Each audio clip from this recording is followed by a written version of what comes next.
asalaamaaleykum wa rahmatullahi wa barakaatu mbokk yi maa ngi leen di nuyu di leen ziar di ñëw tey ci seen ñetteelu numéro ci secret yi ma leen wax ne dama leen ko jox fii ak semaine incha allah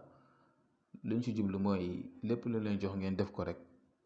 yàlla moo koy mottali yàlla mooy nangu ko yéen yàlla nangu bu ngeen def rek defaa leen yeneen defaa leen beneen ba kër ngeen di gis li ngeen bëgg kon képp koo xam ne mu ngi ci jublu lu baax jublu ci lu neex yàlla jublu ci luy rattaxal luy defar. te kenn du si loru yàlla mottali ba lépp lu ngeen si def rek mu mën a am mujj boo xam ne si mujj bu rafet lay doon incha allah te yàlla mën ko nangu kon tey ma ñëwaat leen indilaateen leen loolu lu jëm si wàllu rataxal diggante yi li ngeen gis ni limon la limon bu jaune bi ngeen wut ngeen dagg ko si digg bi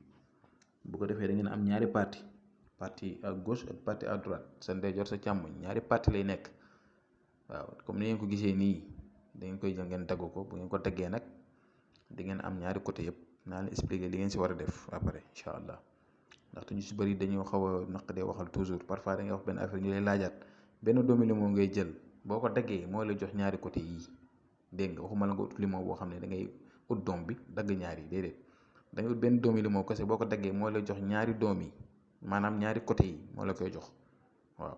su ko defee nag nga am ñaari côté limon yi nga jël teg nga jël sa kayit nga bind lu ñuy wax waxtasimu bi hablillahi jamian wala tafaraqu waxtasimu bi hablillahi jamian wala tafaraqu da ngay yaatal mii mu jamian bi kese nga yaatal nga def sa tur ak turu ki nga bëgg yow sa tur ak turu ki nga bëgg moom nga war a njëkk bind parce que ki nga bëgg turam si suuf lay ne waaye moom ngay njëkk bind soo paree nga bind yow tam sa tur si kaw su ko defee lii ñaar nga si bind ñaar kayit lay doon benn bi bind ko si benn kayit bi beneen bi nga bind si beneen kayit léegi bu bindee waxtasimu bi hablillahi jamii'an wala tafarraqu nga yaatal mim bi bind turu ki nga bëgg si suuf bind sa tur si kaw nga tëj mim bi tëjoo ko allahumma salli ala sayyidina Muhammad wa sallim te toujours di leen ubbi da leen def kun bismillaahi rahmaani nga doog a bind su ngeen paree ngeen jël kayit googu ngeen lem ko ba mu nekk téere limon bi nga daggoon jëlal kayit bi nga def ko si diggante ñaari doomi limon yi nga dagg nga def ko seen diggante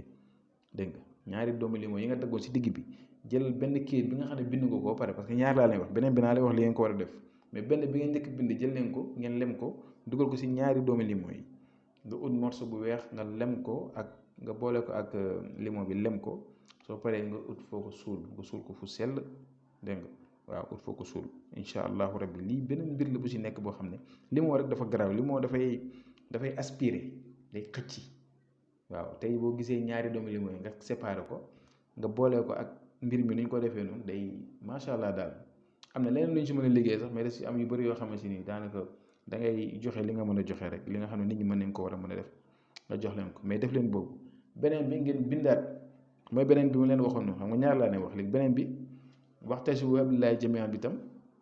kon ni ma ko waxee si bee rek nga bind si tur yi tëj ko soo paree itam da nga koy lem bi yoon da nga koy lem ba mu nekk téere doo ko def fenn da nga koy def sa bagage bu la neexee nga def ko sa kalpe bu la neexee nga def ko sa armoire bu la neexee nga def ko sa sac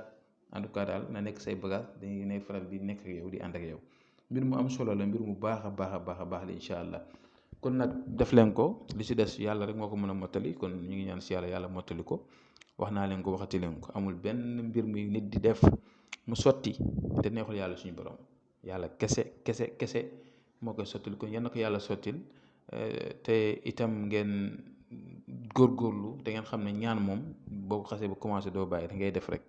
waaw ba keroog yàlla di def li nga xamante ni tey bëgg nga ko yàlla moo ne ñaan leen ma may leen kon nañ di ñaan te ñaan gi dañ ko teg si njub te ko si dëgg yal na yàlla dafa ñu tawfeex dafa ñu taysiir yàlla rataxal diggante yi yàlla ubbi buntu wërsëg yi aar ñu sàmm ñu may ñu mujj gu rafet nga saxal suñ xol yi ngëm